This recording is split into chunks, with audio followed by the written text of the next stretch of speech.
यह केवल एक शहर नहीं, बल्कि किताबों के बोझ और भविष्य की चिंता के बीच खुद को खोजने की एक आध्यात्मिक यात्रा है। यह कहानी गौरव, एक लगभग समर्पित यूपीएससी एस्पिरेंट और उसके मित्र अविनाश की ऋषिकेश यात्रा की है। आपके बगल अविनाश दिख रहे होंगे। मुखर्जी नगर की उन तंग गलियों में जहां हवा में ऑक्सीजन कम और करंट अफेयर्स का दबाव ज्यादा होता है, गौरव और अविनाश पिछले 2 सालों से मुखर्जी नगर की एक लाइब्रेरी में खुद को खपा रहे थे। गौरव, जिसे इतिहास की मोटी किताबें और दार्शनिक के विचारों में डूबना पसंद है, एक सुबह उठकर अविनाश से बोला, भाई, इंस्पेक्टर और लक्ष्मीकांत के पन्ने अब दिमाग में धुंधले हो रहे हैं। मुझे गंगा देखनी है, मुझे वो ऋषिकेश देखना है जिसे योग की राजधानी कहते हैं। अविनाश, जो गौरव का सबसे करीबी दोस्त और हर मुश्किल वक्त का साथी है, तुरंत तैयार हो गया। दोनों ने अपनी पीठ पर भारी बैग टांगे, जिसमें एथिक्स की एक किताब, यहाँ पे एक गाड़ी पार्किंग डायरी दबी हुई और थी भैया लोग और आवाज लगा एक रहे हैं क्योंकि इतिहास की किताब, टूरिज्म का जो इतिहास की इकोनॉमी किताब का और एक स्तर है, जीसी लियोन वो की आने वाले लोगों से ही ज्योग्राफी की चलता है। किताब थी और पहाड़ी निकल पड़े इलाकों ऋषिकेश की में ओर। कहीं पे भी आप चले जाएं, चाहे उत्तराखंड हो, हिमाचल प्रदेश हो, चाहे नॉर्थ ईस्ट स्टेट्स के सेवन सेवन सिस्टर्स हो, सब यहीं से स्टार्ट होते हैं। अब मैं आपको ऋषिकेश के थोड़े से इतिहास की ओर लेके मोड़ता हूँ। अविनाश भाई भी मुस्कुरा रहे हैं कि ठीक है, हम दोनों इतिहास के स्टूडेंट हैं, तो चलते हैं इतिहास की तरफ। बस से उतरते ही गौरव यानी मैंने भीतर का हिस्ट्री ऑप्शन वाला छात्र जग गया। यानी मेरा ऑप्शनल हिस्ट्री है, तो वो मेरे अंदर जागता हुआ। मैंने अविनाश को बताया कि पता है अविनाश, ऋषिकेश का नाम ऋषिकेश कहाँ से आया है, जिसका अर्थ है इंद्रियों का स्वामी। भगवान विष्णु ने यहाँ मधु कैटव का वध करने के बाद तपस्या की थी। फिर मैंने अविनाश को मैं समझाने की कोशिश कर रहा हूँ कि जैसे भरत मंदिर, जो यहाँ की सबसे पुराना मंदिर है, 12वीं शताब्दी में, 12वीं शताब्दी यानी 1101 से 1199 एडी के बीच में आदि शंकराचार्य आदि शंकराचार्य वही थे जिन्होंने अद्वैत फिलॉसफी दी है। उनका जन्म 788 एडी में हुआ था और 820 एडी में देहावसन हो गया था। आदि शंकराचार्य द्वारा पुनर्जीवित किया गया था। जो यहाँ का सबसे पुराना मंदिर है, वो पुनर्जीवित किया गया था। ये जान और यहाँ पे पूरी तरह से लिखा गया है कि देहरादून कितना किलोमीटर है, ये दिल्ली कितना किलोमीटर है, आगे हरिद्वार कितना किलोमीटर है, हरिद्वार की दूरी। अविनाश भाई कुछ उसी हिस्ट्री पे बता रहे हैं। जानकी झूला के बाद राम झूला, फिर लक्ष्मण झूला। ये झूला टू साइडेड बनाया गया है, यानी जो लोग हैं पैदल चलने वाले, वो बीच से जाएंगे, जाने वाले भी आने वाले भी।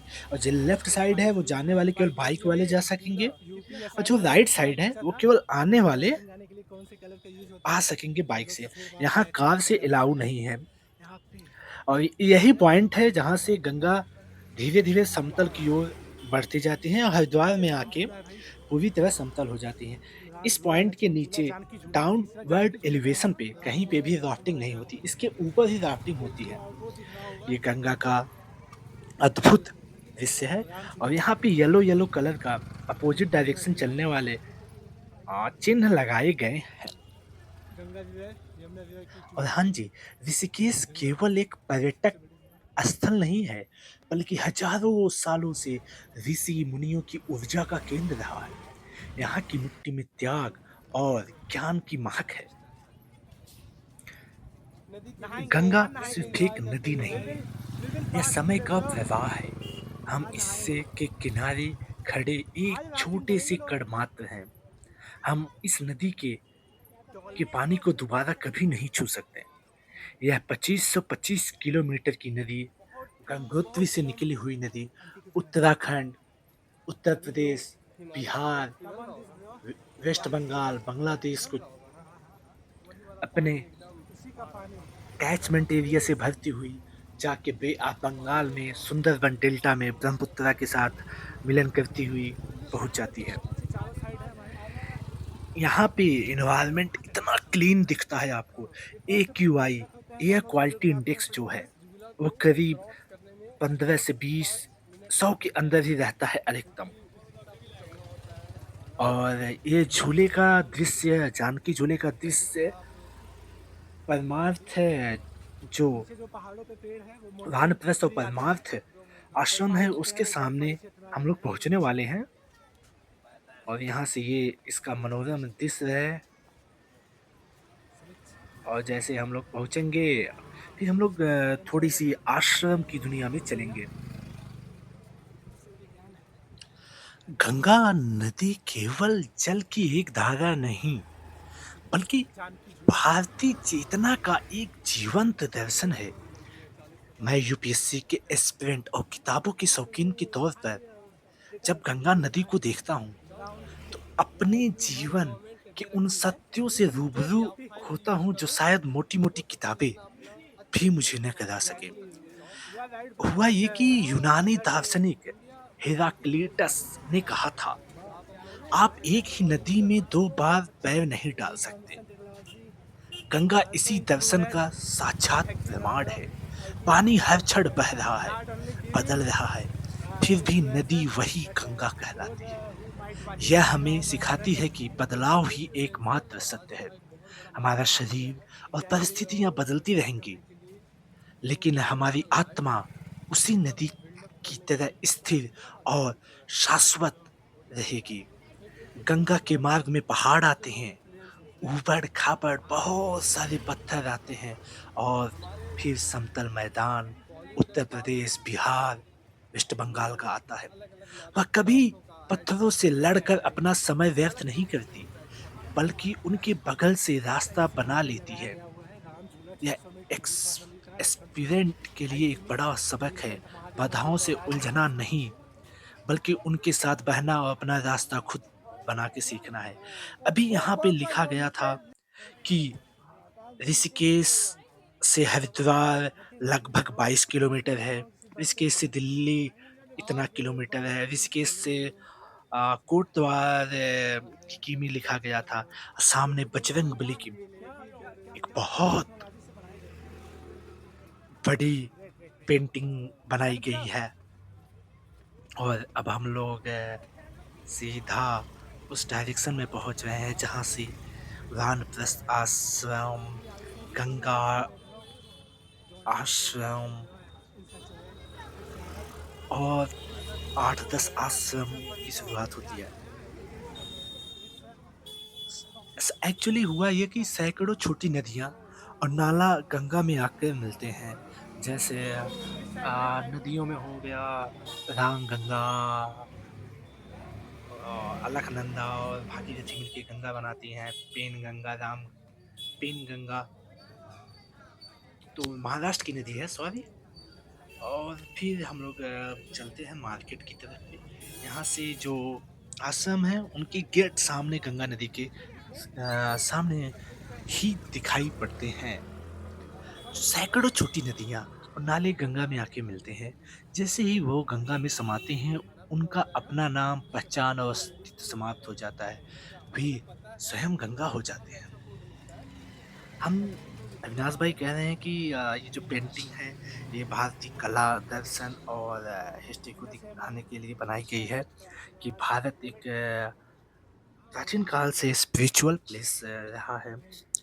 आप किसी भी गली में जाएँगे तो आपको ऐसे-ऐसे पोस्टर देखने को मिल जाएँगे। ये टिंचरी माई हैं, जिन्हें पहाड़ों पे पूजा जाता है।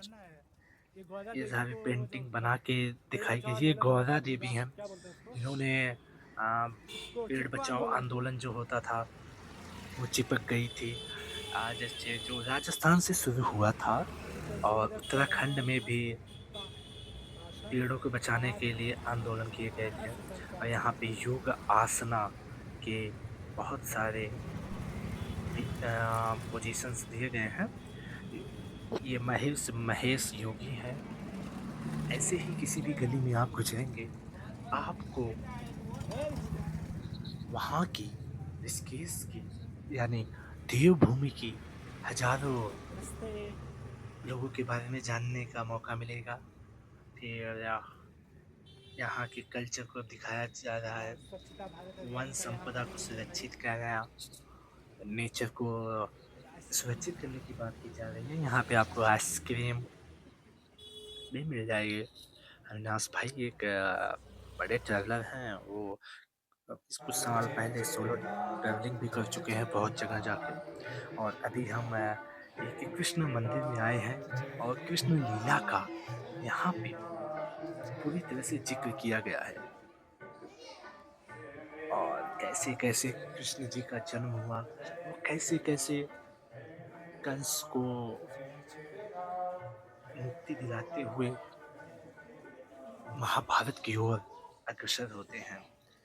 माता छड़ी लेके धमाका धमका रही हैं। हर एक छोटी-छोटी पहलू को यहाँ पे लिखा गया है। ये आपको गीता आश्रम में जैसे ही प्रवेश करेंगे, सामने मंदिर है और उस मंदिर में आपको ये सारे चित्र के दर्शन मिल जाएँगे, सारी लिखी हुई ऐसी पांडुलिपियाँ मिल जाएँगी। सखाओं के साथ अधासुर का उद्धार, जैसे-जैसे पहलू आपको सब देखने को मिल जाएँगे।